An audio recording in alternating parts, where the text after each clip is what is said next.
Hey, how's everybody doing? Hey, listen, we're getting ready to start our May meeting here, general meeting.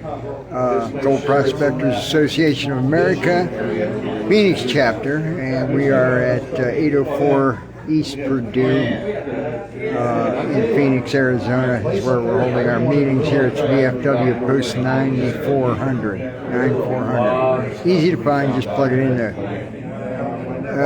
Google Maps, bring you right here. Piece of cake. Getting ready to start the meeting here in a few minutes, so I'm just going to let this kind of run and be boring for a minute or two.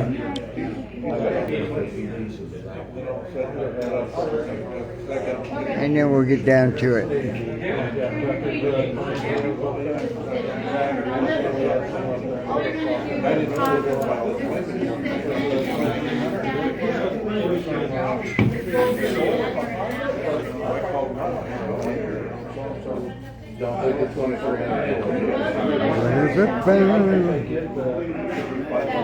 Hello, Etta. How are you doing this evening?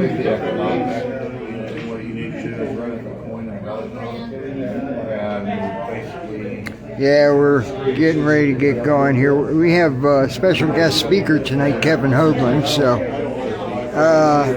for those that are maybe watching, well, it looks like I got two people. I just don't know who the other person is. Somebody probably sitting in the room. Anyway, Kevin Hoagland's going to be giving us a presentation tonight on what? I'm not sure, but I'm sure it'll be interesting as always. For those of you that don't know Kevin, he's also one of the, I guess you call him a star on Lost Aztecs, of the Lost Gold of the Aztecs, something along them lines. I believe that's on Discovery. Unfortunately, I don't have cable TV, so I can't watch it. I'm not going to Mary's volleyball practice, but good luck. I think you sent that to the wrong person, Etta.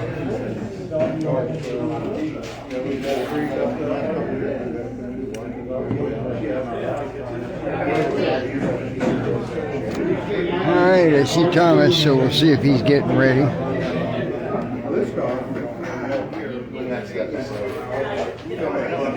Maybe.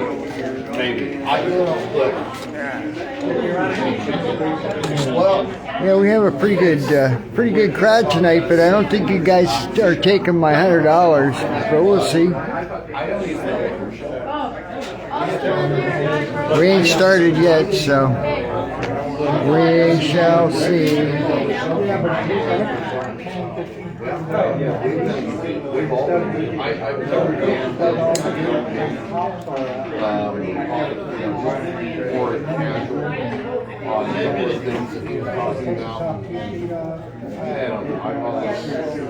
He's obsessed. I'm not obsessed. I'm passionate. And I can people that get that obsessed, they'd stand on freaking Montezuma Small to look up at a rock and see a turtle on it. So that obsession gets really great. Oh yeah. I like what all of us are doing. They just get all of us actually. I know. It's like hand signals. And they're ignoring. No. Yeah. I know what time it is. I know exactly what time it is. Thank you. Angel's late. Yes, she sent a message. Yeah. And you're live on Facebook, so. Hi. My agenda for tonight. Can you see it? Good. Yeah, I only have one person in here right now. So. There's the agenda. So just Etta. Ed is the only one in the room. Hi, Etta. Anyway, so it's got the survey. I want everybody to have a survey. I want them to do it. Right, yeah. It's important. Yeah. Thursday morning. Okay. This is a good show. This is a really good show. So, I but don't think you guys got my $100 though. no, It's so funny, man. I think we're short a couple. yes, keep it. But you need to mention that. I am going to mention it. Oh, you wear a CPAP? That is the way. Yeah. You know, even if we, and I love Edible, and it's great, but we need more of this. But I also want them here. Yeah, I'd like to have butts in seats. We have 400 and some odd members. We went from 250 to 400 some odd members. And where are they? I don't understand it. Well, yeah, because it's like one evening for a couple hours, once a month. It would justify us having a bigger space because we couldn't have 200 people here. We are only allowed like 150. Yeah. So, but You'd even be hard pressed for 150 in here. I'll bet the occupancy in here is only about 90. I can't remember. Yeah, I think this in total. I Because think my bar was about this size and I was limited to 91. and that's probably about right. Yeah, fire marshal gave me an extra one. Yeah, Well, I know He kept I me don't under have 100 to go because DirecTV, once you go over 100, yeah. the fees for football Oh yeah, are astronomical. right. And they're not cheap. I was paying $2,000 a month for NFL football. Oh, that's ridiculous. That's $2,000 a month all year. Oh wow. Well, that's insane. No, I'm sorry. It was only $1,000 a month. I got $5,000. It was $1,000 a month, but it was for Oh right. every month. Right. Oh, yeah, or unless you want to do like a lump sum. Right. Who's got 12 grand to put up front? Oh, I know. Kevin, you took away my sound. I did what? You plugged in and took away my sound. Oh. So just remember where you put it. Wow. But it's easy. Did the fire go through that area? Or how about it? I don't think it did. It burned about 2 years ago. All right, guys, we're going to start the meeting real soon here. The reason we're waiting is in the newsletter, there is a survey that I need you all to fill out. And it talks about everything that you guys might want in the group and everything else, like in events and everything else. So we're waiting on that. I think I'll have enough pencils. What we're going to do is when you get your newsletter, you can fill it out, and then there's a pair of scissors over there. Don't cut anybody. I say that because of Kevin, and he said, oh. So just snip it off after you filled it out at the end of the meeting. That way we can read through it, and we can. And I really want you guys to be serious. Don't think that your ideas are silly or whatever. Because I looked at the old one before when I took presidency, and it was very vague. We really want to know what you guys want. This is your club, so we're trying to make this a little bit better than what we are right now, and we can only do it with you guys' ideas. So, because we want to see you out at the events, and that's what we're trying to, hope for. Is that if we give you guys what you need, then you'll be out there. And the more stuff that we get, like the more donations you guys give, the more we can give. And that's important. It goes to gold, it goes to this, it goes to everything that we have, equipment, everything. So think about it that way. So please be informative. So we're just waiting on Angel to bring in the newsletters, and we will start at that time. Thank Is she you. here? Does she need another nasty gram? I'm more than happy to send her a nasty gram. I'd like to send her a nasty. I'm going to anyway. 6 minutes, she says. You should say, make it 2.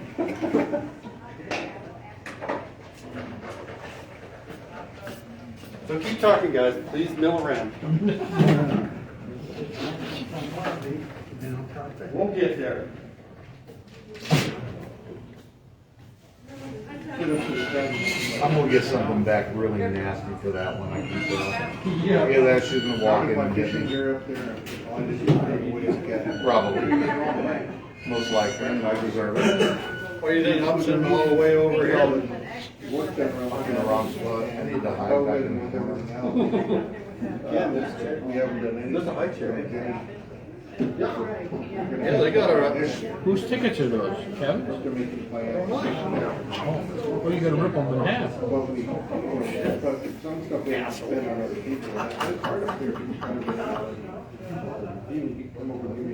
Unless you don't want to win.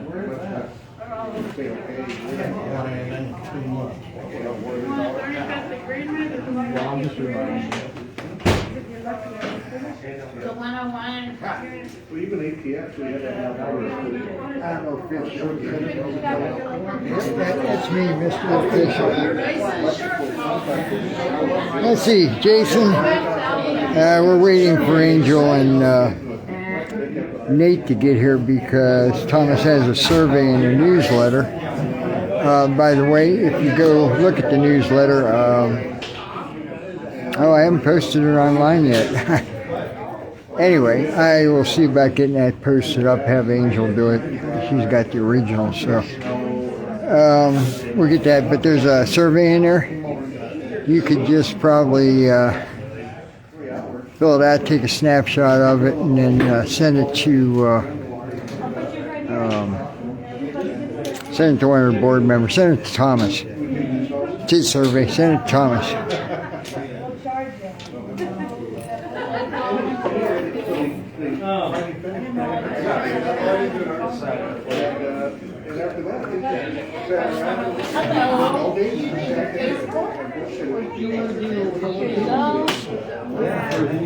Okay.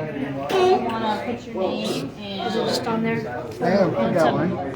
No, it's gotta be a pencil. Why is it going to be in pencil? Because I said so. I don't know.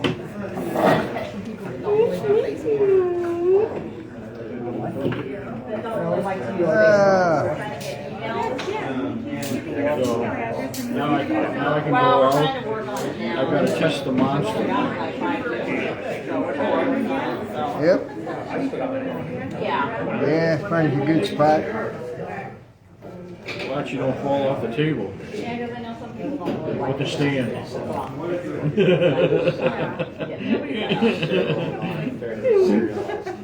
I'd be looking at the ceiling.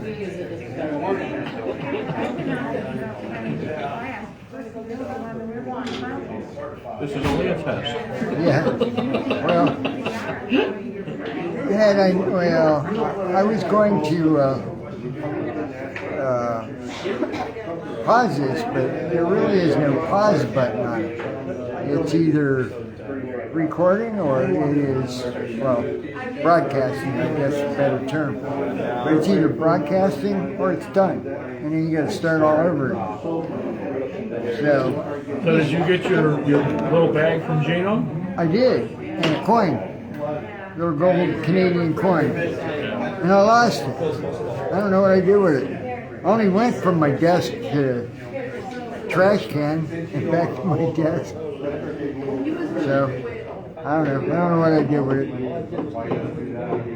I might have dropped it in the drawer with the bag. I've got like 4 or 5 dirt bags in there that I haven't scanned yet. I got 2 from Gino. So you didn't open it up to find out if you got the button or not? I thought that was the one before. I thought that was the contest before. No, this one too. Oh, no, I haven't opened it up. Yeah, there's a 10 carat button and a 14 carat button. I got the 10 carat. Did you? How could you tell? Was it marked? Yeah, there's a piece of tape on it and it's got 10 carat written on it. Oh, okay. Well, we'll see. Maybe I'll do that tomorrow. So I have a half-gram bag, and I have a .17 bag, and I have the 2 Gino bags, and I still got dirt to run. That red dirt that I brought back when we were. I saw you. When somebody's alarm's going off. Well, the price of gold is going up and down like a yo-yo. Today, the friggin' market dropped over 1,000 something. Well, that's because the Fed, Oh, yeah. Somebody's drinking more beef. they raised the interest rate 3/4 of a point. With a camper shell on it, on the street. That's you guys. For a silver dollar. We're white. It might be white. Parked on the street. Parked on the street or the parking lot? No, way over there. Oh, no. Not a.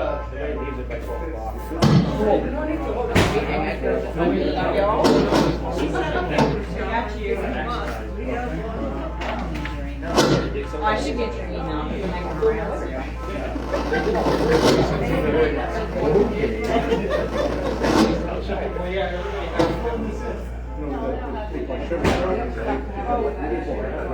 Oh, I see. Okay.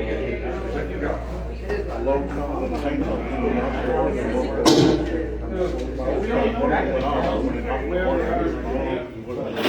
Oh, jeez.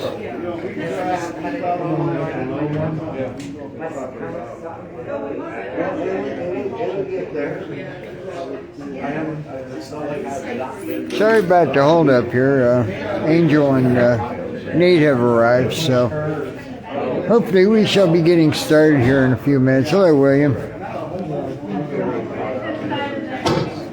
I shall tell him hello for you.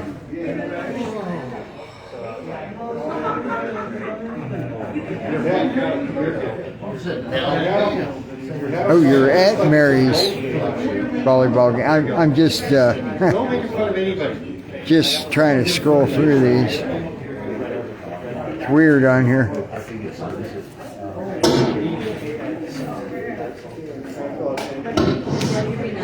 All right. All right, Ron, my beautiful wife Ronnie is handing out the survey. I didn't get one. So, in a pencil, you all have a pencil. I got a pencil. So, you don't need to do it because you're part of the board. But you can put your ideas in, that's fine. I didn't get one, so I can't do anything. Ronnie! I'm good. I'm good. John didn't get one, he wants one. Yeah. No. All right. Is everybody ready? She got one. Yes. We've been ready for 30 minutes. Not 30 minutes. Yeah, you want to bet? This has been running at least that long. Well, poopy on you all. Okay, so remember you would stand and take your ball caps off if you have. We're going to say the Pledge of Allegiance, please. Hey, be nice, Dad. Dad, don't use that finger. No, that's not nice. I pledge allegiance to the flag of the United States of America. I saw that time. And to the republic for which it stands, one nation under God, indivisible, with liberty and justice for all. Play ball. All right. Roll down, pal. All right, we got that. We got the pledge. Do we have any new members here tonight? I didn't see any new members. No. Okay. No new members. Good. We are working on the new bylaws. I just received the GPAP bylaws, and of course we always have that online, but it was kind of new, and so I wanted to go over that, and then we have ours ready. We just got to go through it and make sure it's where it should be, and then we're going to spend some time and sit with you all and make sure you understand all the bylaws, because that's very important.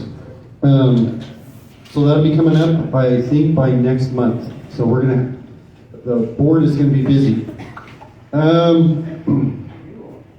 Quarterly drawing will be in June. There's a vacuum bucket, an AMRA 1-year membership, which is really cool, and a pinpointer. What brand is that? Mind Lab. It's one of the better ones. It's a good one. So, if you haven't bought tickets, I think they're the blue tickets, please buy some tickets. That's a really cool thing. We do have a few events coming up. May 15th, it's going to be a breakfast event. We will be providing bacon and eggs, okay? And we don't really take orders. We probably are going to do scrambled. So anything more than that is just too much. I see Kevin laughing because, that's just the way it is. Games, of course, we always have the games. It's just going to be a fun event. If you want to bring some of your equipment out, I think I posted it online. Me or Lee or any of us experienced players in the game can help you. If you have a question, of course. Lee has a cleanup, and he's going to be talking about that on May 22nd. This is a big one, and I'm going to be calling on, if some of you that are, and I know some of you are on the West Valley, please mention it. I'm going to be talking to John Rossi. I have mentioned it, and he has a group that he has formed, a committee that is going to be working with his group and our group and Apache Junction. And basically, they do events, they do cleanups, they do anything that has membership, I believe. It's part of it all. So he's going to be getting with Lee and me and some of the others, and we'll be working on that. And I'd like to actually think about doing that too, starting a committee that works as a group together. So if you're thinking that you want to kind of help out a little, the committee is really a good thing. You can do it online, that's fine. I have no problem with that. We can work that out. But we can talk about that. We did move our board meeting location, which is now here.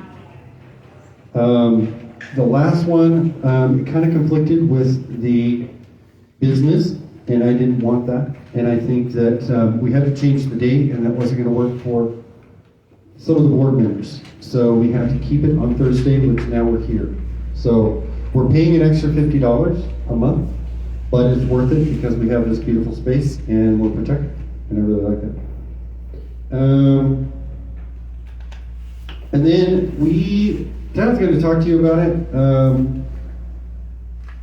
Michelle told me to wait, but I'm going to mention it just so it's seeded. Gold. We need to buy some gold. And Tad's going to talk to you about that. He's going to tell you what the gold is that we have. And then he's going to talk to you about why we need the gold. Of course, it's because we don't have any. We've been giving it away to you guys. So that's something that I will mention. If you have gold nuggets or gold, please come with us. Our phone numbers are in the magazine. We will buy your gold at spot if you are a GPAP member and or GPA member. I don't have a problem paying full price if you're a member. If you're not a member, 8%. it's 80%. Yeah. 85, 80, I think it is. So. And if it's not clean. And if it's not clean. Your gold has to be clean if you're doing fines.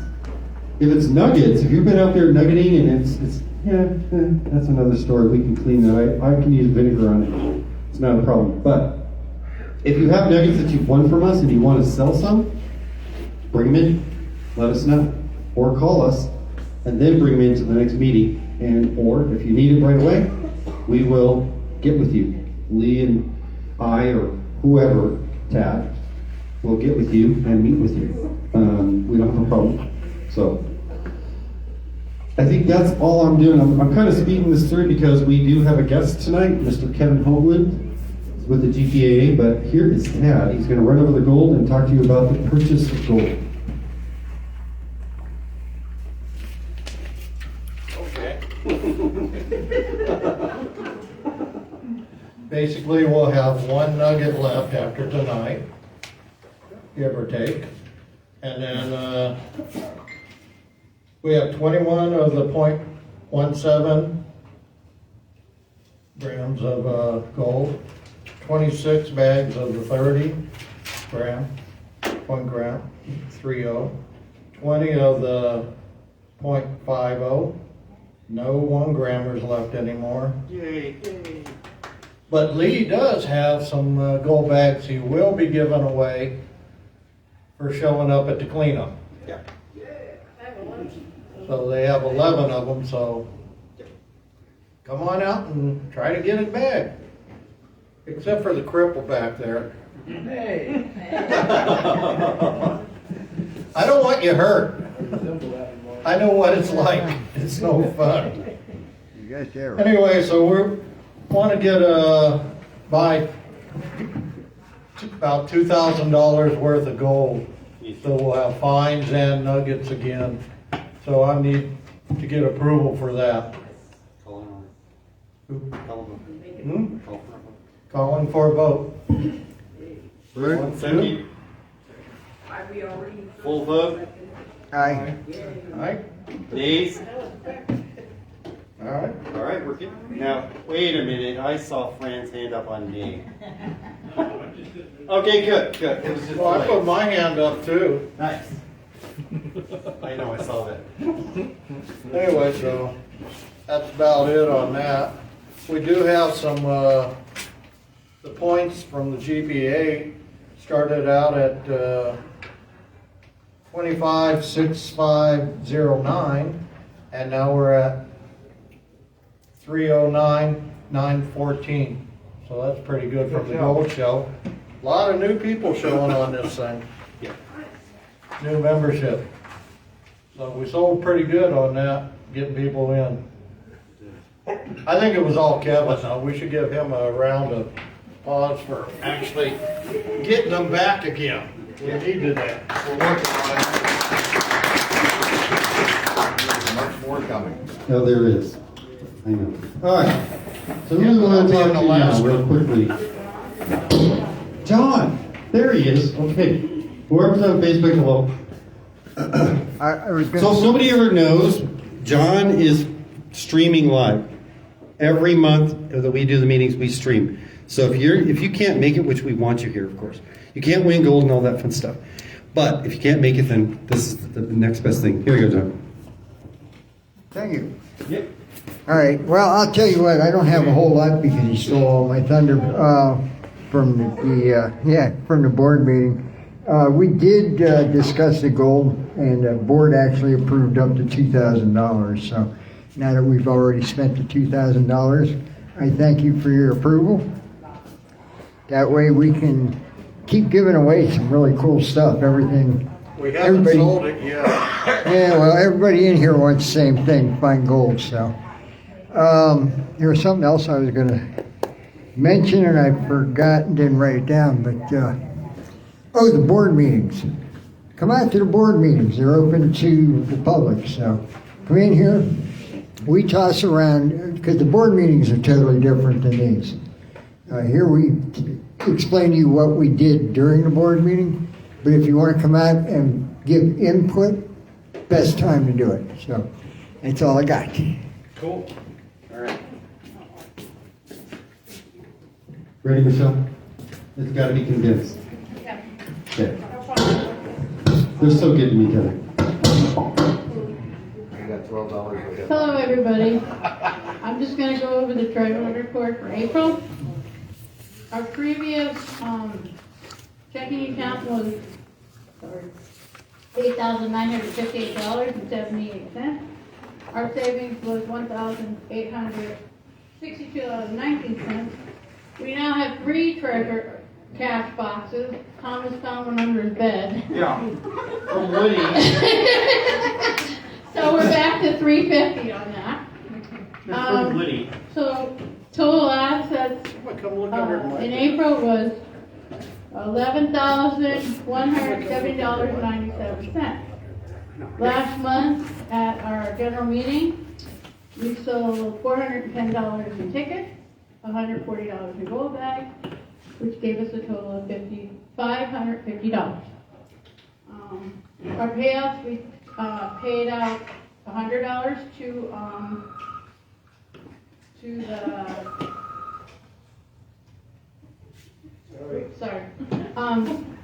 we always transfer $100 to from our checking to our savings to build up our savings for emergencies. Our storage is what we spent $155.38. We didn't purchase any door prizes, any gold purchases. Our hall rental for the general meeting is $100. And we didn't spend anything for newsletters this month. The board meeting was $50. So our assets to date is $350 in cash boxes. Michelle, I have 200, Tom has 100, and Susie has 50.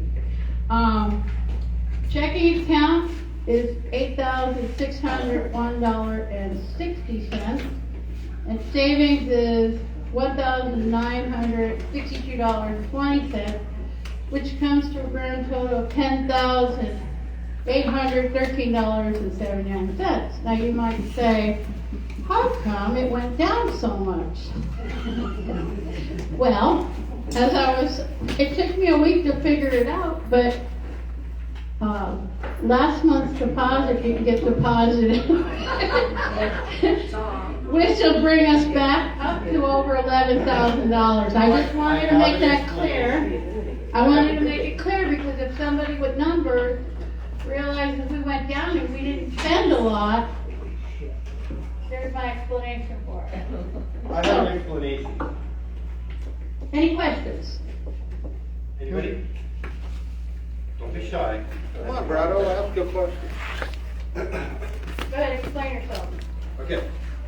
I gotta turn my card over. All right, the reason is okay, with Wells Fargo, if you deposit more than $5,000 in a month, a rolling month, they charge you 30 cents per every $100. After that. Wow. I'd get out of Chase. No, we're Wells Fargo. I want to go with Chase, so we probably will be doing that. And I was going to mention that to you guys. And I'm glad Michelle brought it up. What I had done is I had taken the money from the gold show and put it in a separate drawer, a hiding drawer. So then I had that money in the bag, which is hidden. So it kind of just got misplaced. So last night we were going through, Ronnie's going through, making sure everything is in there that I need for the meeting and all that fun stuff. And she's pulled out the bags and she says, "What's this, Tom?" I'm like, "Well, I don't know. Is it our money?" And it's a nice amount. It's like, about $800. I'm like, "Well, that's awesome. We found some money." And she goes, "No, it has to be the group because it's in one of those bags. I don't usually do that." So I said, "Well, I forgot where you put it." Well, in a sense, yes. No, he let me deposit the rest of the Yeah. money from the gold show, I had to do it in 2 month stage because Yeah. because they charge us a lot. They charge us a lot, and we did quite well at the show, and it was really good. I mean, the gold show was an amazing thing. If any of you didn't get to the show, well, that's a shame because there's a lot of good things happening. Great attendance, which means a lot more money for us as a group and for the chapters and for GPAA. This is a big group circle thing. So we're going to wait and have Angel talk, and we're going to wait and have Lee talk because I think we're going to bring up Kevin Hoagland. So I hope that answered your question. You want to wait? Whatever. Well, that's true. Well, all right. Well, here's Lee. I like business first. Okay. Separating. Hey, how y'all doing? Monkey business. Gold Miser here. We have a few events coming up. One's May 15th. Tom started talking a little bit about this. We're gonna have breakfast, games. If it isn't windy, for the past, I don't know, it's been a while since we've done a pan toss. People get hit with those things, and when the wind's going, they can't get out of the way fast enough. I have a scar from it. We're gonna try to do pan toss. We're gonna do nuggets. We're doing nuggets. No, we're just doing. Oh, we're doing pay dirt bags. Hater bags. Yeah. Pay dirt bags. We're gonna do for the prizes for whoever wins on the contest. And we're gonna do a drawing per nugget. Don't know the 0.30 size bag. of the nugget yet, but Each we don't prize have. each prize will be a .30 bag. Okay. May 22nd. It's gonna be kind of like a huge cleanup. It's on a Sunday. We're gonna meet at the Red Dirt.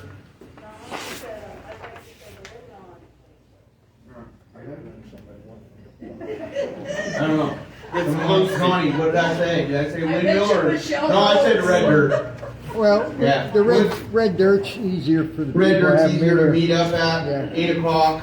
I usually wait about 10 minutes after 8, and then we travel on. I want to cover at least 3 claims. I've had people tell me that the vulture bait got kind of hit. It's not real bad, but Not real bad. there's some holes. If we get enough people out there, we can split up and It'd take maybe 2 people to take care of vulture bait. And then, on number 1, it has a few holes on it, but dumb luck, that's the one that's gonna need some help. I don't know what the person was doing, but it's kind of weird, because it looks like a pay dirt pile to me, because the dirt hasn't been ran. So, we need to get it, what I wanna do mainly is get the tree back, pack dirt by the trees that they undertowed. No, and I just want to, get it all cleaned up, make 45-degree angle off of the sides and everything, so everything gets, put back the way it's supposed to be. We're gonna have to need a backhoe. Also, Pretty much. May 26th is gonna be the board meeting at the DFW. June 11th, ice cream social. Everybody, I'm pretty sure most people like ice cream. That's gonna be up in Prescott, Payne Park. There'll be more details on that later, as I don't have no times or anything, but it'll be June 11th. Probably at 9 a.m. A lot of fun. Bring a pan or something. You can go pan up on the creek and whatever. And, July, no event. That's a little bit too hot to do any events. August 28th, we're gonna do chili cook-off at Payne Park. I'll be back finally. I'm gonna go to Idaho and spend some time up there doing some mining. My good friend Cowboy. Hopefully we get on something really good. But that's pretty much it for me, I think. You want to just write down that list all you gotta do? Lynn said from West Valley that she's hoping to have some people out there to help us.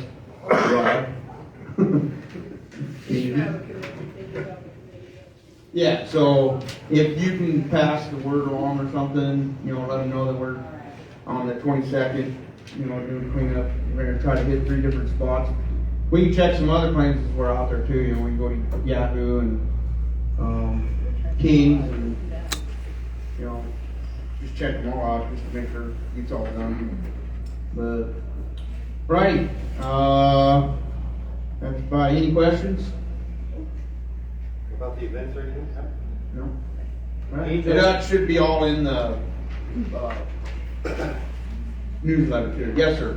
On that chili cook-off, do you have to cook it out there, or could you cook it at home? You can cook it at home, bring it there. Bring can chili. You bring can chili too. Everybody's trying to win on that can chili stuff. We're gonna have 2 different styles, can and real. Okay? That's how I see it. I will warn you though, make sure you got it secured coming up, because when it falls over, it stinks. It's a mess. Right. Alrighty, go March when you get out here. You're up. Peace. Okay, hands up who doesn't know how to play poker. Down. Hands up who really doesn't know how to play poker. Sorry. Okay, so the idea is you're going to tell me how many cards you need. How many cards you need to make a hand. The best hand that you can get is a royal flush, which is a 10 jack, queen, king, ace of hearts. Below that would be the 5 of a kind. 5 of a kind is because we're playing with like 6 different packs right now. And then so on and so forth. So you want to try and get yourself a really good hand. Everybody that didn't know how to play poker, you're sat next to someone that does, so feel free to ask. Anything wild? Nothing, no, we're not doing wilds. Let's not complicate things. So, how many of you need 5 cards? You want 5 cards? Oh, you didn't get any cards. I didn't get any cards. That would be 5 cards. Yes, it's so because you cheated. Right, there you go. There's your card. Let's try again. Anybody need 5 cards? Anybody need 4 cards? Wow, we're doing well. Anybody need 3 cards? Yeah, you're probably. 3 cards. 3 cards. Right. 1, 3. 1, 2, 3. Yeah, but you need to give me the 3 cards that you've got. Thank you. That didn't go well, huh? Oh, wait, one over there. Hard to do this with a microphone in my hand. Well, then don't. Let's set it aside. That's why I was just thinking. Yeah.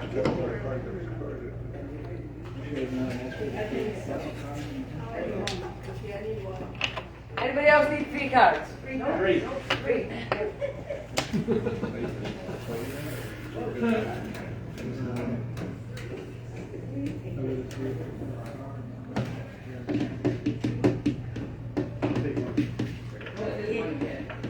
She's just okay. Anybody need 2? Yeah, I agree that should be. One just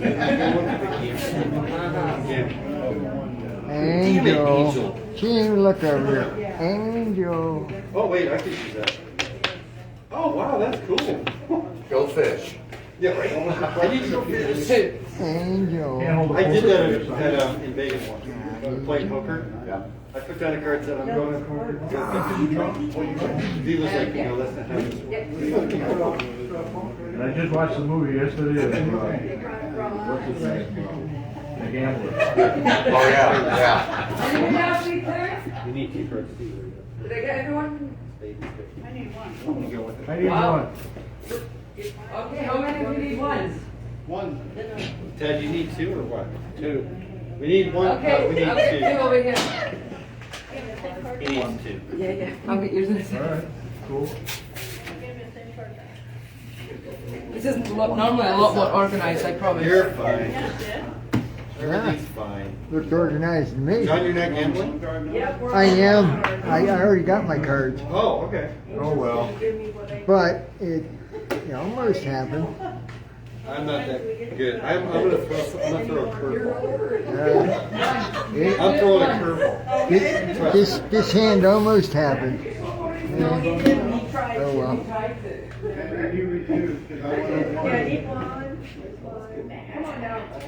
Yeah, see, A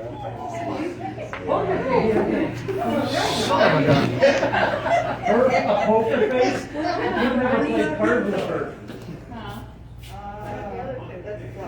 No. Anybody else need 1? Have you already swapped? I got 3 of Okay, how many of you have 1 pair? Sucks for you. How many of you have 2 pair? Wait. Wait. I'm throwing a curveball. Wait. What? Yeah, I'm gonna throw a curveball. Hold on. You're not So, getting to change. just wait. I should be able to You're not wait. getting to change. Look. I have. I see that. Yeah, and that's special. That should be special. Sucks for you. So how many of you have 2 See how pairs? this is? Pairs? How many of you have 3 of a kind? Boy. I have a pair. Whoa. How many of you have 4 of a kind? Ooh. How many of you have 4 of a kind? How many of you have a straight? What's a straight? 1, 2, 3. 2, 3, 4, 5, 6, 7. Okay. How many of you have a straight flush? Same suit. That's a straight. That was my next one because I forgot that one out there. Don't worry, I know who's in the lead so far. You have a flush? Is that what they're all the same color, right? Yeah. Yeah. Oh. Same suit. Yeah, same, yeah. Same shape.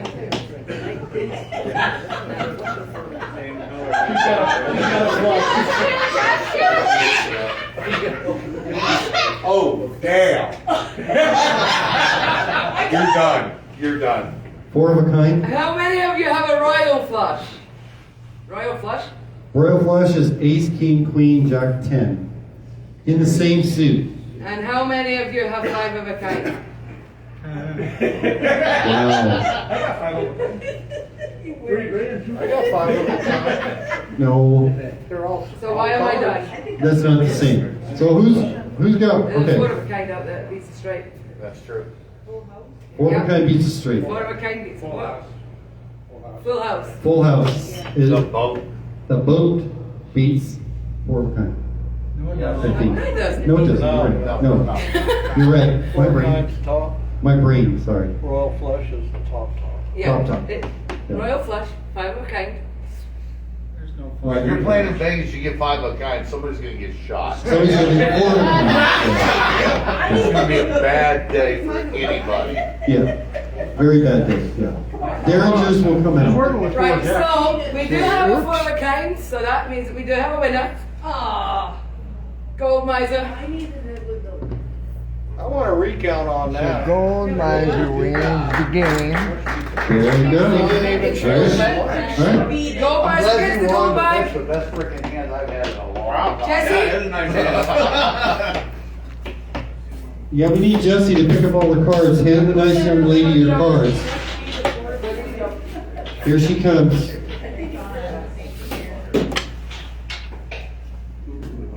Okay. Does anybody have any questions or anything? I think we're going to bring Kevin up and have him talk for a little bit, and then we'll take a break. All right? Or you want to take a break and then? Come on up, Kevin. Come on up. Angel doesn't want me to talk. Yeah, but Angel doesn't speak for the group. How many people want me to talk? Yay. Hi, gang. Do I need the microphone? No. Good, thank you. I even brought my own and everything else. First off, I want to say something about bylaws.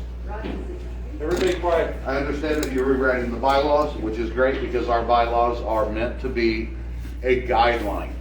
And all of you received the bylaws in one of the chapter newsletters that we sent out when we had all the paperwork. I would suggest that you all take some time and read through the new GPAA bylaws. There was 8 of us that spent 4 months on rewriting those bylaws, and they were carefully gone over by our legal team at different times and so on like that. It's all designed to help, especially nonprofits or chapters that are coming in that want to become nonprofits. And it's all about, there's a lot of stuff in there that's about how to protect a chapter, an existing chapter. In some states, officers cannot be board of directors. Board of directors are supposed to be for life. And in a lot of cases where the officers can be a board of directors, when you have an officer change, the corporation commissions are required to be informed of that. And there's some cases now where they're getting that straightened out because it hasn't been done. And that was just not knowing. So the bylaws were written to protect the chapter. The bylaws were written to expand the individual members of the chapter, to have them become more engaged and feel more engaged and have a big part in what the say is. Committees all the way through. So there's a lot of that. Any questions on the bylaws? Cool. That's easy. Were the bylaws online or? Yes, the bylaws were emailed to you. And are you you're not a new member, never mind. Because I never got. Yes, they were emailed to all members, all GPAA members that are members of chapters, 4 or 5 months ago. When you received one of the first chapter newsletters, that was one of the attachments were the new bylaws. If you don't have the attachment, if you don't have the bylaws, please reach out to the office and I can send you new bylaws on an individual basis. Not a problem. I'm more than happy to do that. Next thing is Gold Show. You guys did a great job. I was going to send out a huge email, and then of course I got drug off and started going in different places and running around doing different things. But I got to tell you, Phoenix was a phenomenal show. Coming back for 2022, and also us working the Gold shows on fairly short notice, was questionable. You know, we didn't have a lot of time to get a lot of things planned, but so far this year, every gold show has been absolutely successful. The North Carolina Gold Show, if you've seen any of the video from it, we were packed. As far as vendors were concerned, I had somebody walk in, and this is, I hate to say it this way, but it's always a great feeling when you tell a vendor, I'm sorry, you can't come into the show because we are at capacity, and we were at maximum capacity for the building that we were in. So that was phenomenal, and a lot of the dealers, a lot of the vendors were ecstatic about how well it was. It was a little light as far as attendance was concerned. They're suffering from $3.50 a gallon gas. You know, you don't notice it when you're in Arizona and you think, okay, $4.68 for gas and $5.09 for diesel. Diesel's $5.29 in North Carolina and $3.68 for gas, and you see this huge gap in between the two. You know, $3.68 to $5.29. It's very shocking. You know, you drive by a gas station and you see that $5.29. You don't think about that here in Arizona because everything else is close. But boy, when you see it out there, it's shocking. And unfortunately, I come back with probably some sinus issues and a few other things. I've taken COVID tests. I'm not sick. I'm fine. Just my head feels like it's going to explode. So that's on the business side, part of the business side. Another thing that I'd like to share is that Brandon and I have been really talking about what we can do for the chapters and what we can do to really bring in new members and make sure that new members are educated and that new members have the opportunity to really get out and do things. So I'm going back out on the road as soon as the gold shows are over. Amber's going to work on creating my scheduling and so on like that, but I will be working with a lot of different chapters. We'll be hosting events that will be educational events, like a hotel room, you know, a hotel conference room, something like that for a one-day training followed by a chapter outing or multi-chapter outings to bring people in. Brand new members will be the ones that are invited for the most part, and members that are coming up for renewal that may have been a member for the GPAA have never been on a claim. Those are the people I want to talk to. I want to know why. Those are the questions that I want to know. And that's going to help the chapters. It's going to drive more people to the chapters, especially when we're doing something in that line. I'm proud of you guys for your points jump. I saw that before. I looked at that before I came up. So thanks for reading those off. That's it for the business of GPAA. And that's really, I'm here. Whatever you guys want to talk about. I'm to the point now I just don't have agendas. I just come in and whatever you guys want to talk about, we'll talk about. Last time I did this, we ended up talking about metal detectors and being underground and different things like that. So I'll leave it up to you. I have one question. Yes, sir. Have you had any luck at getting some of the old claims that the people had died and not did the... That's up to the owners. There's nothing I can do to do that. And I know that there are owners that are working on some of those processes, but there's also some where there's been so many people that have passed away that were on the claims that it right now really would have to happen because of the time that's gone by on almost all of them. They just have to be restaked and refiled.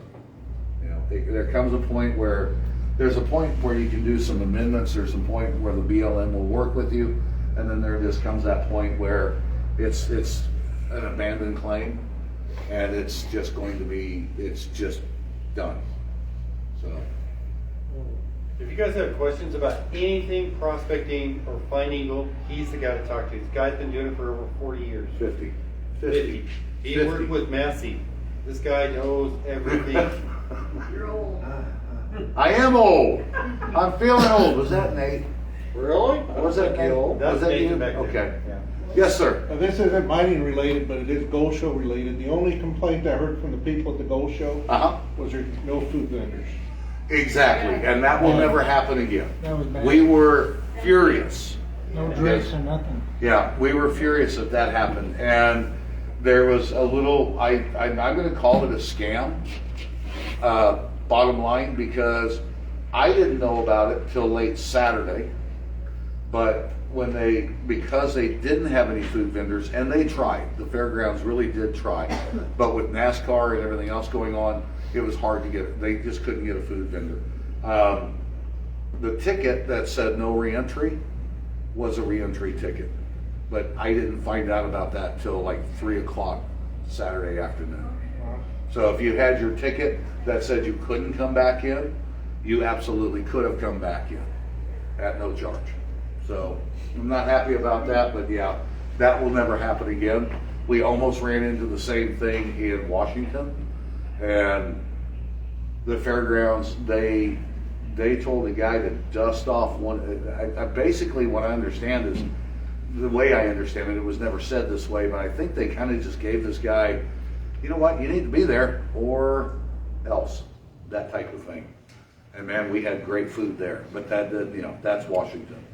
So, he dusted off a big food trailer that hadn't been used in 3 years, fixed all the electrical, fixed all the gas leaks, fixed everything, cleaned it up to where the health inspector walked up to him, yeah, this is fine, and cooked food, took breakfast, lunch, and dinner. So, Yeah, I just wanted to bring that up. So. no, it's a good point, and it is something that was very disturbing. And again, I don't think we'll ever have that issue again. We will be working. Yeah, it's just, that's unacceptable. Yeah, I helped out on Sunday and I was eating a piece of pizza and I thought I was going to get tackled by somebody. Yeah. Where do I get pizza? Yeah, I think it was me that was chasing you at one point too, so. No. Any other questions? Wow. I got one. Yes, sir. Is Buku still around? Buku, no. David died a few years ago. Oh. Yeah. Buku passed away, oh gosh, 5 years ago. Wow. He went quietly for Buku, which means he was probably screaming and hollering, but not playing his, not playing his mandolin. But yeah, Buku, it's sad, but yeah, David passed away, and we all sat around and told our Buku stories, and some of them got put into the magazine, and some different things like that. But yeah, it's and actually, Leah came to one of the gold shows afterward. I'm not going to be able to talk about this without getting choked up. After Buku had passed away, she had a lot of the gemstones that he had found, and she said that David had showed her a couple Apache tears, and I recognized them instantly. It was the ones that I took him out on Burro, and got him into some of those areas where he was breaking out the pods of Apache tears. And there was one time where I had this huge painter, the extendable painter sticks, and I had one of those, and I had this rubberized head on it, and Buku was standing there, and he hit the wall, and I said, no man, you got to put a little bit more butt behind it. So he did, and it was just slow motion of him going over with that rod, because it just threw him so far off late, and it was slow motion. He never tried to break his fall. He never did anything. He just went thunk, and he laid there. I didn't hit it. It was just typical Buku. I think, so yeah, he's sorely missed. You got Apache tears on Burrow Creek? Ah, crap. There goes one of my hiding spots. Oh. There are no Apache tears on Burrow Creek. None whatsoever. Yeah. They're up at Kingman, I know. My grandfather pulled them and used to throw them away. Superior. Yeah. Superior. Yeah. Lots of Apache tear in that area. Good area. Tucson is good for them. There's a few other spots. Up north, I think there's a few spots. So gang, any questions on anything? I'll talk about anything that I can talk about. We already know the guidelines on that one. Cool. What do you think of fossilized wood? Yes, sir. So what's your stance on firing flares in the air when you're only 100 yards apart? What do you say? Next question. So where's the Aztec gold at? Oh. You can't talk about that. Out there. Look, I'll give you the rundown of what my thoughts are and what my thoughts have always been. When I was about 20 years old, I'd been studying Vaca, I'd been studying Coronado, I'd studied a whole lot about Montezuma and Cortez and everything. And you know, that was at 20 years old, and I realized that I was looking at this thing wrong. I was looking at this thing wrong as far as maybe a treasure put in here, a treasure put there. And I started thinking it from the aspect of a miner. I'm really not concerned about where a treasure could be or might be. I want to find where the mines were that they came from. And the more I read about the Vaca and the more I understood about the Vaca, you know, the guy was, and I'm just going to say this, and I hope nobody gets upset. The Vaca, I think, considered himself a great explorer. Such a great explorer. He missed Mexico by a long way and smashed his boat into probably Galveston or somewhere through there. So he wanders all through, he follows the rivers, probably the Red River, the Rio Grande, a few others. Finally makes his way down into New Spain, which is Mexico, and shows up there. And I think to save face, he started talking about 7 cities of gold. I've never believed in the 7 cities of gold. When I was 20 years old, I realized that they weren't 7 cities of gold, there's mining districts. And I think that's what he saw. I believe that this entire area around Wickenburg and the whole 9 yards, as long as you, with all the Spanish stuff that you see that's been up there, I believe that's one of the mining districts that reached from Highway 74 all the way up into Prescott, almost all the way out to Quartzsite and different areas like that. And it makes sense for what we've been looking at and the things that I've been looking at over the years. I've been down into Mexico many a times, and I think I've recognized a number of these mining districts.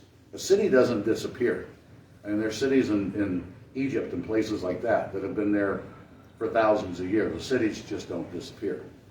So my thought has always been that there's really not a city. There's 7 cities of gold. There's minimum 7 mining districts across that entire thing, and that's what I've really been looking for. And when Chris and I met up, I'd been working down south. Chris had been working north. And we met and we just started talking about different things. And you know, the biggest thing is, where's Aslan? Where's the Aztec homeland? I'd gone too far north. I couldn't find any sign or anything of them being up to, I'd gone too far north.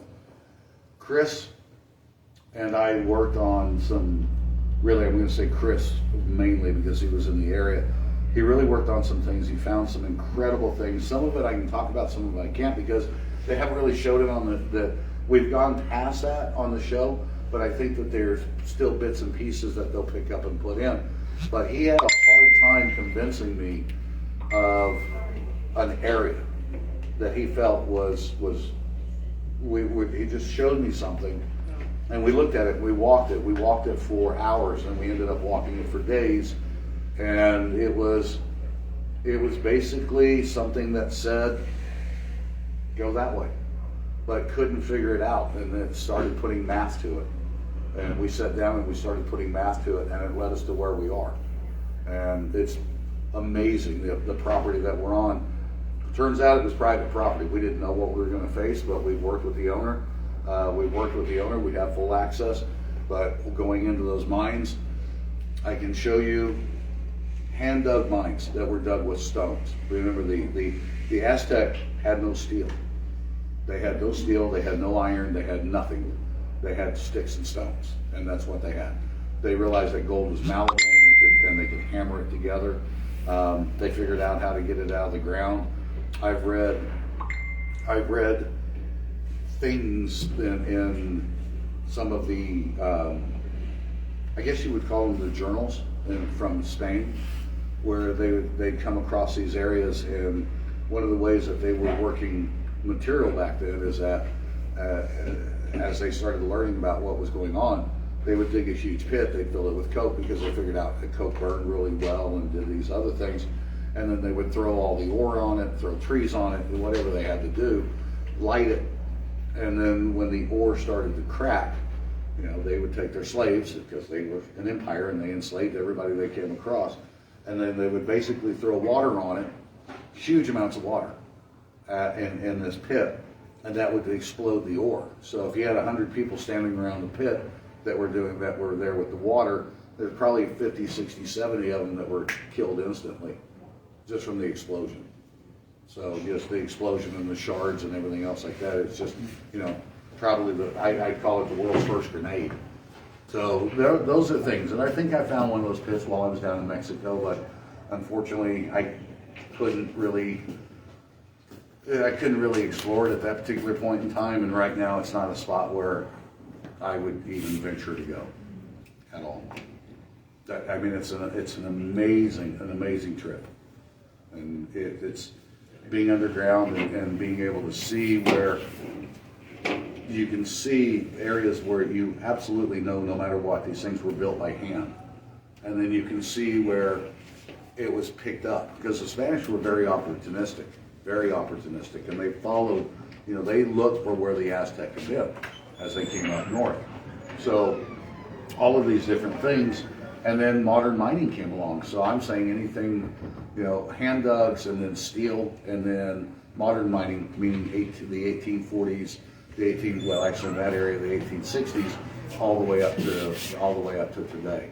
And some of that we have found in the same shafts, where you could see where the ore was being pulled out and then abandoned, and then more ore was pulled out with old technique, and then more with the more modern technique. So it's amazing finds that we're in there. Sketchy. I mean, some of that stuff is really sketchy. I went through 4 hard hats while we were filming, and yeah, because somebody asked me what it's like living underground, and quite frankly, I love living underground. But I thought I'd bring this because everybody asked me, you know, what's it like being underground? What do you do? What's it like? You know, all the questions that go along with that. This was the last hard hat that I had, and that's only about a week old. Yeah, and there's and when I hold it up in the right sunlight, there is a fracture crack on it. Wow. So it did its job. It absolutely did its job, but boy, it's an amazing world underneath there, and I love being underground. I mean, out of all my years, I can say that I've probably spent 5 years total, maybe a little bit more, underground. Out of all my years of mining. You don't get claustrophobic? Not at all. You know what? I could live in a closet. It doesn't bother me at all. I don't understand claustrophobia at all. It's never bothered me. Yeah, I've never felt that way. Matter of fact, I guess it's kind of like somebody, one of the crew said to me, it was, the tighter these places get, the more you seem to like it. You're like that dog blanket that you put on your dog to relieve the stress. And you know, when I'm crawling around in places like that, I'm just not bothered by it. I never have. You know, there's things that make me concerned, and freaking bugs. I mean, that was a month trying to get that off of my hands, and I'm glad that I'm glad I was able to get a hold of Michael, and she came up and relieved all of my concerns. That was interesting.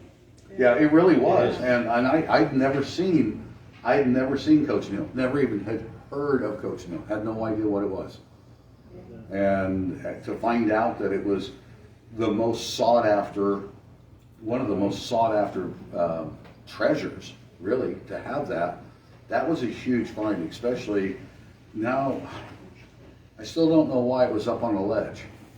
I have no idea. They probably, well, for my studies as an artist, they used all kinds of different dyes. Mm-hmm. So for them to use that would be logical.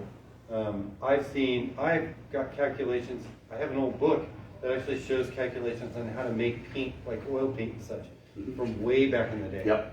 And Probably they were drying it out there. It's amazing how all the tribes, Incas, all the Indian tribes across the world use different colors and different minerals to do that. It's an amazing thing. They used to use lead for white.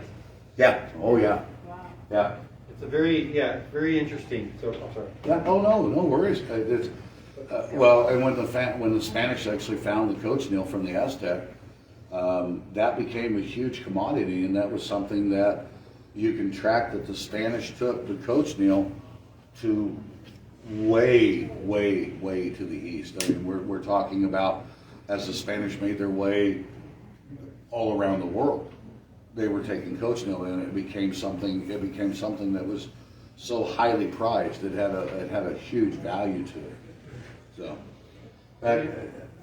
the back to the whole thing and where my thought process is I've always looked at the mining districts. I never really thought of it as being a treasure. I figured that was just too much of the 7 cities of gold. And when Cortez left, if you know anything about Cortez, he actually waged war against his countrymen because he did, because of all the things that were going on. And I believe that Cortez and Montezuma had a very good working relationship. But at the point in time where Cortez did go back to Spain and see the king, there are written documents that when he did come back, he brought a huge amount of gold and treasure, mainly gold. So that, to me, tells me that there was a whole lot more that was moved. When the Aztecs said when the Spanish said we're leaving, the Aztec had no concept of where they were going. These people show up, they say, okay, we're leaving now, we'll be back. The Aztec didn't know what that really meant. It's like a dog. Does your dog know? You walk out, you come back in 5 minutes later, your dog's happy to see you because the dog doesn't have that concept of time. And I don't think the Aztecs had any concept of they didn't know where Spain was. So I will agree that they moved a lot of things, but to me, I think the most important thing is that when Montezuma died and they exhumed his body and took him back to the homeland. Mineral County, Nevada, for me, makes all the sense in the world. If Mineral County, Nevada became its own state, they wouldn't need anything. They have every mineral it's called Mineral County for a reason. I understand there's even oil there. So there's all of this other stuff, and all of this makes so much sense to me. Is it the Aztec homeland? I believe that it is. And the Spanish did find it. They did follow it up. They did find it into this area.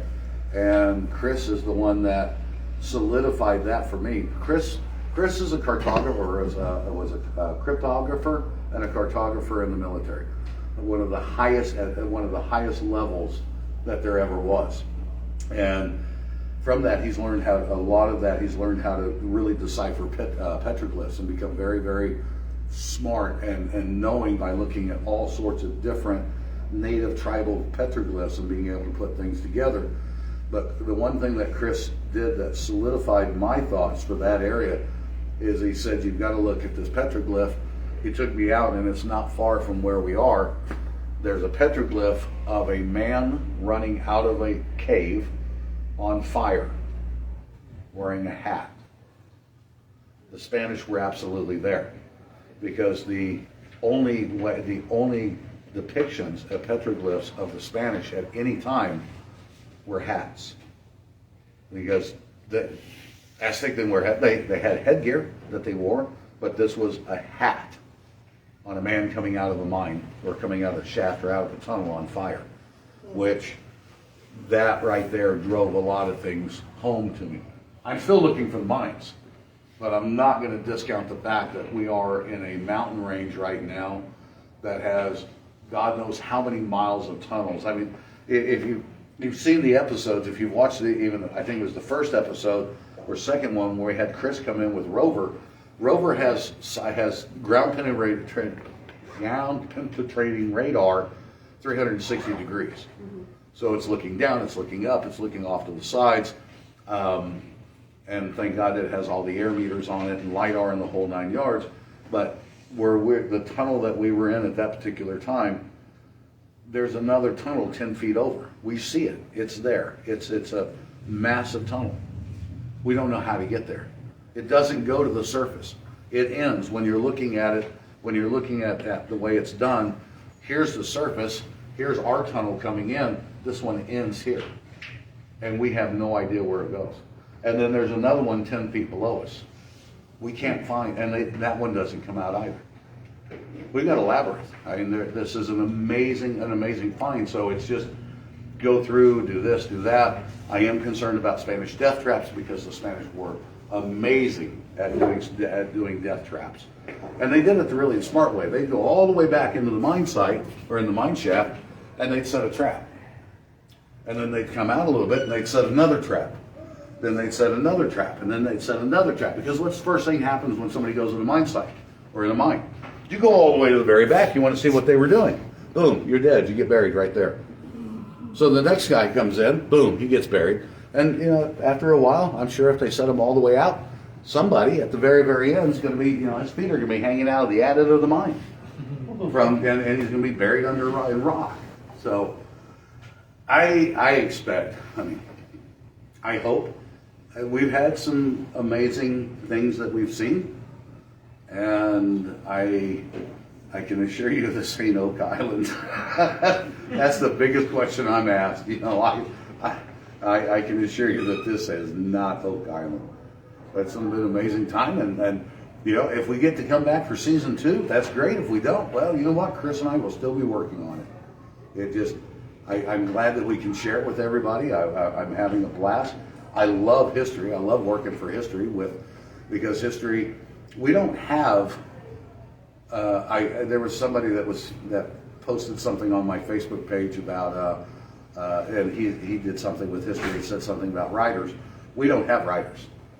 We have a huge production crew, and one of our main producer for our group, he's got a couple of Emmys behind him, and they were for what you would consider some of the grittiest real TV that there ever was. And I don't know if I can even mention it, but it's stuff that's real. There's no, when you would know the show, you would figure it out pretty quick. But to me, what I love about this is they're really the only guidance that they give us is Chris and I will start talking about something, and we're talking in minor speak. We're talking in that line, and we're talking about how we just noticed that the hanging wall fault transverses and comes back around, and it makes a loop, and it's tagged up underneath this fault, and so on like that. And the only thing that's ever been said is that he'll come up and go, "Can you guys do that again and make it where people actually understand what you're talking about? Can you do that again to I have no idea what you just said. I don't have a clue as what you said. Can you make it to where people understand?" And that's really been the extent of it for us. And the other one that he loves to get on to us about is Chris and I. We've been working together for so long. When we're in a mine shaft, there's very little verbal communication between he and I. We just know what needs to be done. We see things, we point to them, we do this and do that. And there's been times where, because the producer, the showrunner is sitting out there watching everything that's going on a small screen. We've got the cameraman, the sound guy, and a really small crew in that. But he'll just, he'll radio to the camera guy, stop him, bring him back. And there was, I'll never forget it, we were about 20 feet into a mine shaft that we've never been in, testing air, and when you're going in like that, you're walking like this. You're in no hurry. And he called us back out, and we came out, and he just looked at me. Use your words. Use your words. Talk. Nobody knows what you're doing. And nobody's going to sit there and watch you just wander around silently in a mine shaft. And it was like, yeah, he's right. So we do talk. And I will tell you, it sounds like, and this is the one thing I'm going to absolutely say, stay the hell out of mines. stay out. You know, every hole that we're in, we've tested it, we've checked it, we've gone in. We have a mine safety officer on site, which is amazing for Chris and I. We've never dealt with a mine safety officer before. And you know, sometimes they're like, well, I don't want you to do that. Let me show you why we can do it. We show them why, and they go, okay, I'm good with that.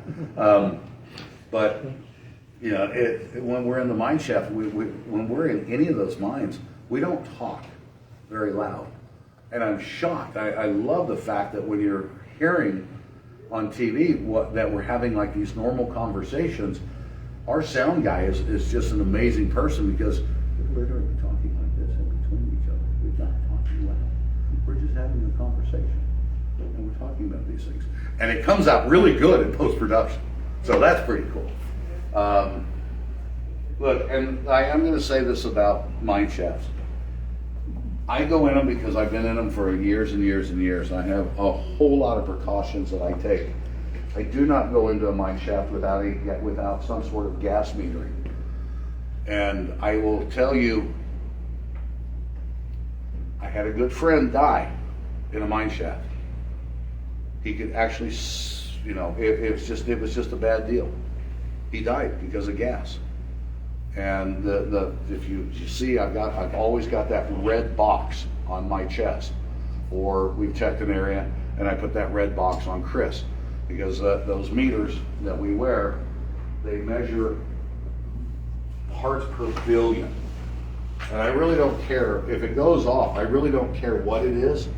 There's not a single one of us that have been in the hole for any period of time that when you have your gas meter go off, you go, oh, gee, what is it? And you take a look at it.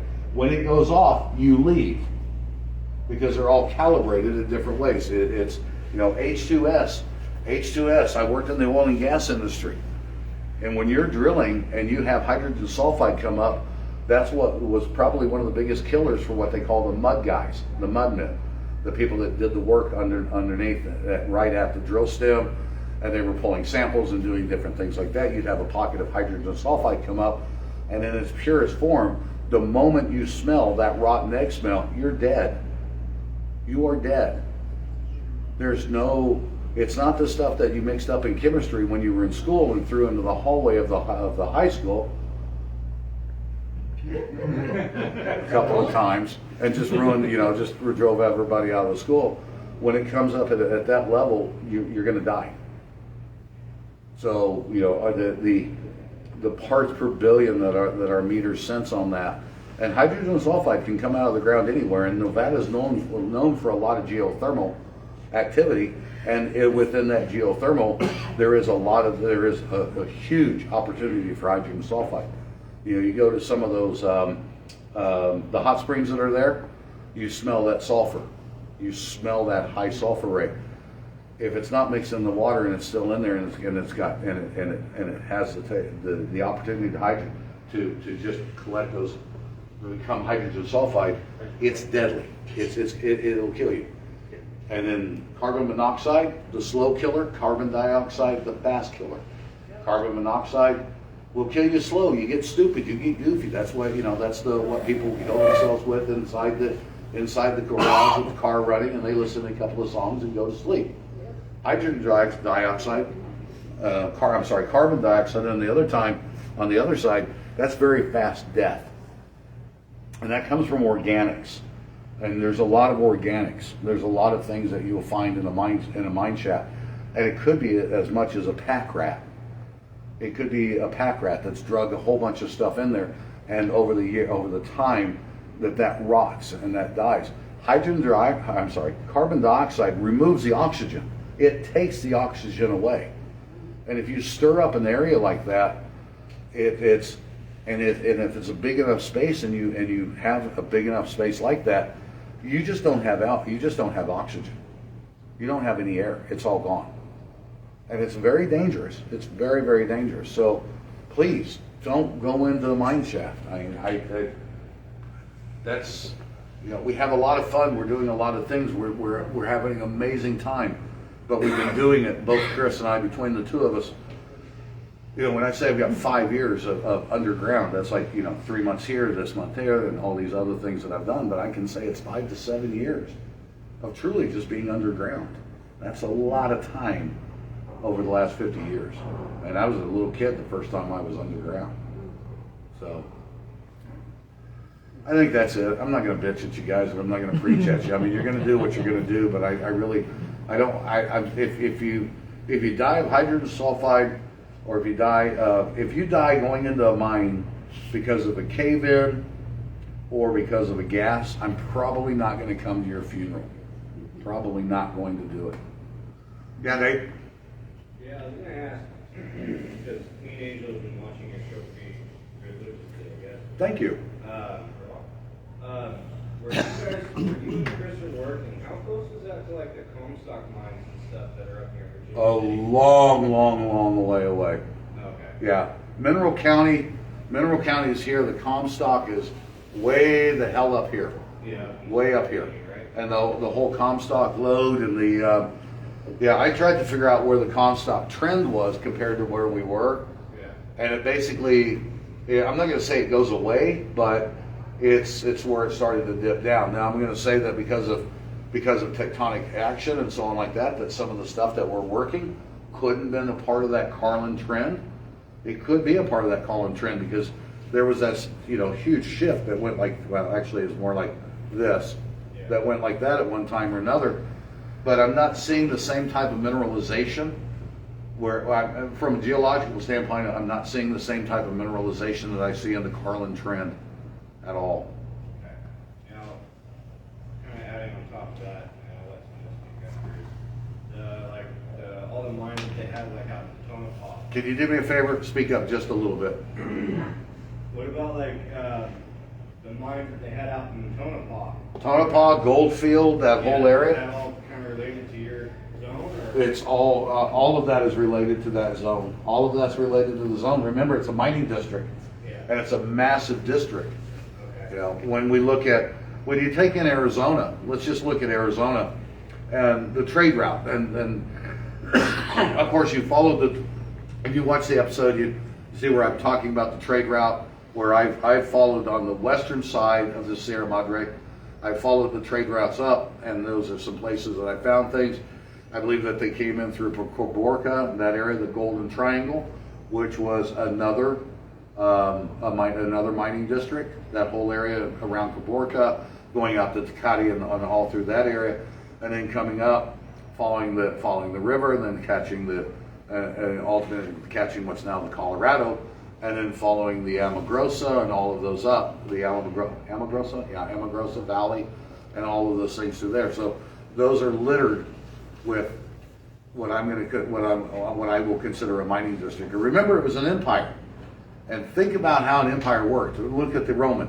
You had Rome, and then you had all of these major areas that were not cities, but these major areas where all the enslaved people would bring their gift to the emperor, and then that was transferred in. That's the way I'm looking at all of these. I think they were nomadic in nature as far as that was concerned, because there was no reason to build anything solid or a big structure. It's just a spot.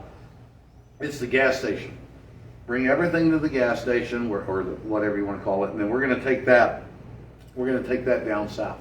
We're going to take that to the emperor. That type of mentality.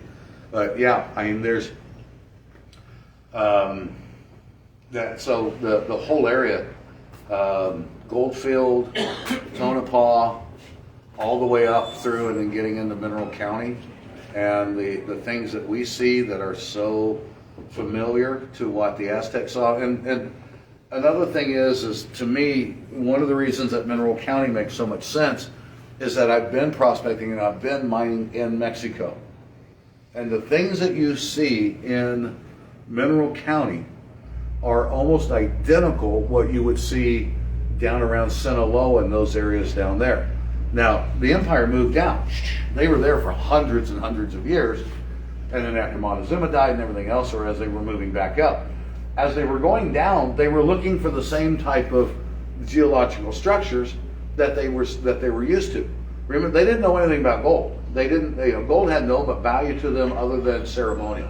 There was no monetary value. So what they're looking for is they know, okay, this kind of rock has gold in it. So that's what we're going to look for. And as you go down, you will find subsets of that all the way down into Mexico, all the way down.